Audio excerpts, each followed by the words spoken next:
Ma'am आप बिहार से हैं जी।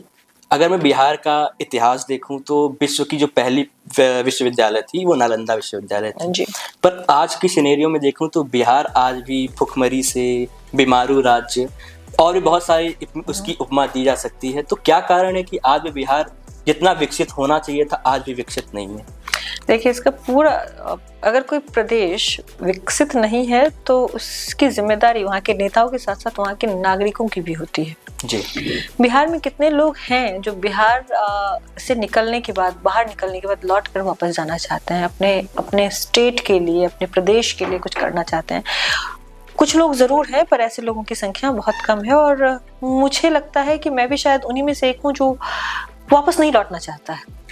दरअसल हम लोग ना अच्छा एक बात बताऊं आपको कि 1980-90 तक, 1980 लेट 80s तक जितना मुझे मालूम है, जब तक मेरे पिताजी कॉलेज में थे, बिहार की यूनिवर्सिटीज नेशनल यूनिवर्सिटी रैंकिंग में बहुत अच्छी पोजीशनिंग पर थी। फिर बिहार में कुछ चीजें गड़बड़ हुई और एजुकेशन वाज समथिंग दैट जिस पर ध्यान नहीं दिया गया बहुत अच्छे तरीके से।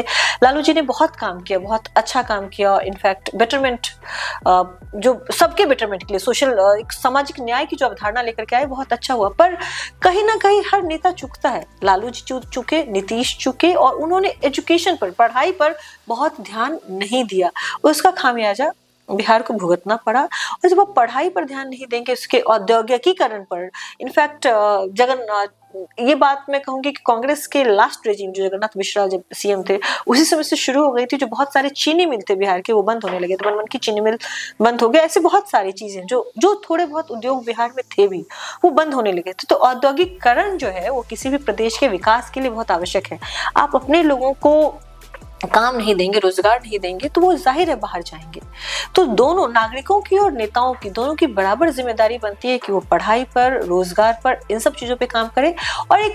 और स्वाभाविक तौर पर वो दोनों मिलकर काम नहीं कर पाए, उसका नतीजा जो है पूरे बिहार को बतौर बीमारू राज्य के तौर पे भुगतना पड़ रहा है। और मुझे लगता है कि जो फ्रिक्शन बिहार का रहा केंद्र के साथ, क्योंकि आप देखिए 1990 के बाद से गवर्नमेंट या जो है वो स्टेट गवर्नमेंट के साथ, सेंट्रल गवर्नमेंट और सेंट्रल गवर्नमेंट के साथ एक कोहेरेंस नहीं रहा।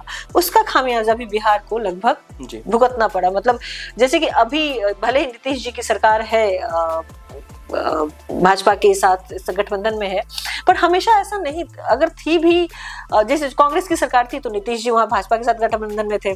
और जब फिर ये नीतीश जी चूंकि लगातार बात बदलते रहे, तो जो स्पेशल पैकेज बिहार को चाहिए था डेवलपमेंट के लिए, मोदी, मुझे नहीं नीतीश, जब मुझे हम लोगों को लग रहा था कि नीतीश जिस बार अगर गवर्नमेंट में आए हैं, अपनी नीतियों को ताक पर रख करके भी अगर मोदी जी के साथ आए हैं तो जरूर वो स्पेशल पैकेज लेकर के आए होंगे जिसकी बहुत जरूरत है बिहार को। पर वो पैकेज अब तक हमको मिल नहीं पाया है। तो सेंट्रल का जो सपोर्ट था वो भी बिहार को बहुत हद तक नहीं मिला जी। और बहुत सारे, मतलब मैं कहूंगी कि नेता, ब्यूरोक्रेट्स और नागरिक, तीनों लोग साथ में काम नहीं कर पाए, उसका असर। जी मैम, क्योंकि बिहार में मुख्यमंत्री के तौर पे राबड़ी देवी जी भी रही हैं। अगर हम महिला सुरक्षा की बात करते हैं, महिला के शिक्षा की बात करते हैं, या फिर महिला के खान पान, उनके हर चीज़ को लेकर के वो परिवर्तन मुझे देखने को नहीं मिला गया कि बिहार में महिला मुख्यमंत्री के होने के बावजूद भी महिला की साक्षर दर में भी बहुत ज़्यादा वृद्धि नहीं देखने को मिली। तो इस पे आपका क्या ओपिनियन? देखिए मैं ना, सेंट्रल में टॉप पोजीशन पे एक महिला हो उससे सारी चीजें सुनिश्चित नहीं हो जाती हैं। आपके लोअर रैंक्स में, आपके सेकंड रैंक में, मिड रैंक में और लोअर रैंक्स में कितनी महिलाएं हैं और कितनी महिलाएं इन चीजों को लेकर जागरूक हैं, आपके ऑफिशियल्स, आपके अधिकारी इन चीजों को लेकर के कितने जागरूक हैं, उन चीजों पर बात होती है। जैसे कि लालू जी के रिजीम में एक बहुत अच्छी बात ये हुई थी कि 92 में ही पीरियड लीव्स जो है वो औरतों को दिया गया था। तो बहुत ही अपने आप में एक क्रांतिकारी कदम था। ये पूरे विश्व में पहली बार कहीं हुआ था तो यह बिहार में हुआ था। तो अपने आप में बहुत क्रांतिकारी कदम है कि किसी ने इस बारे में सोचा, तो वहां पे जो चैनल रहा होगा वो जरूर जागरूक रहा होगा। पर वो चैनल कहाँ गया? तो एक्चुअली जो कंडीशनिंग है ना वो ब्यूरोक्रेट्स में भी है। राबड़ी जी के मुख्यमंत्री, उसमें सारा दोष राबड़ी जी को क्यों दूंगी? राबड़ी जी सारी नीतियां नहीं बनाते हैं। राबड़ी जी तो बस वो पास करेंगी या फिर उसको अपनी ओर से, अपनी सरकार की ओर से सामने रखेंगी। वहां पे भूमिका बनती है उनके मंत्रियों की, भूमिका बनती है उनके अधिकारियों की, भूमिका बनती है पब्लिक की भी, कि वो अपनी डिमांड ऐसी रखें। तो स्त्रियों की, हालांकि बाद में लड़कियों को साइकिल देने दिया जाने लगा, या फिर टॉप करने, फर्स्ट डिवीजन वाली लाने वाली लड़कियों को पैसे दिए जाने लगे, उन सब चीजों से एजुकेशन रेट थोड़ा बेहतर हुआ है। पर वो सारी चीजें जो पहले की जानी थी वो नहीं हो पाई, क्योंकि not many women were there, बहुत सारी महिलाएं वहां पे काम नहीं कर रही थी।